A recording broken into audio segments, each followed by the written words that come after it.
জি, আসসালামু আলাইকুম। জি, ভালো আছেন আপনারা? কেমন আছেন? আশা করি সবাই ভালো আছেন। আমরা মাঝে মধ্যে কী করি, আপনার দেখা গেল কি খুব ইচ্ছে জাগে যে একটু পরিকল্পনা করি। একদিন আমি সব ঠিকঠাক করে নেব। আগামীকাল থেকে সকালবেলা উঠে দৌড়াবো। পরের মাস থেকে নতুন কিছু শিখব। একটা ভালো কাজ শুরু করব। পরের বার নিশ্চিতভাবে ভালো কিছু করব এই খেয়াল, কিন্তু একদিন কখনো আসে না। ওই একদিনটা কখনোই হয়ে ওঠে না।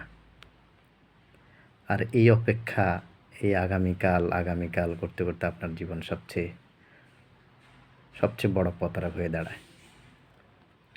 আপনার আমার আসল সমস্যা কি জানেন?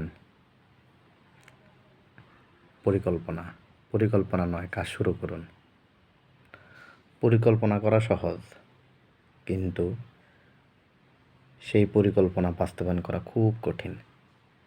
আসলেই কঠিন।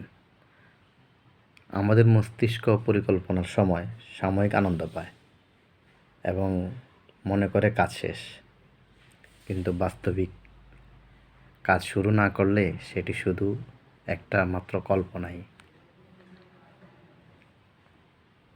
আবার একটা জিনিস খেয়াল করি সবসময়, সব কিছু ঠিকঠাক হলে শুরু করব।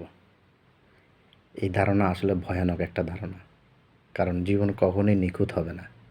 এই অপেক্ষা মানে হলো আপনি ভয় পাচ্ছেন, খুবই ভয় পাচ্ছেন। বড় কিছু করার জন্য আপনাকে ছোট ছোট করে কিছু একটা শুরু করতে হবে। এটা অত্যন্ত অত্যন্ত জরুরি। আপনি যদি দিনে 10 মিনিটও কিছু করেন, তাও অগ্রগতির প্রথম ধাপ হিসেবে অনেক ভূমিকা রাখবে। ব্যর্থতা জীবনের অংশ। আপনার ভুল থেকেই শিখতে হবে। ব্যর্থতা না হলে সফলতা কখনো আসবে না। ঠিক আছে, ভালো থাকবেন। আসসালামু আলাইকুম।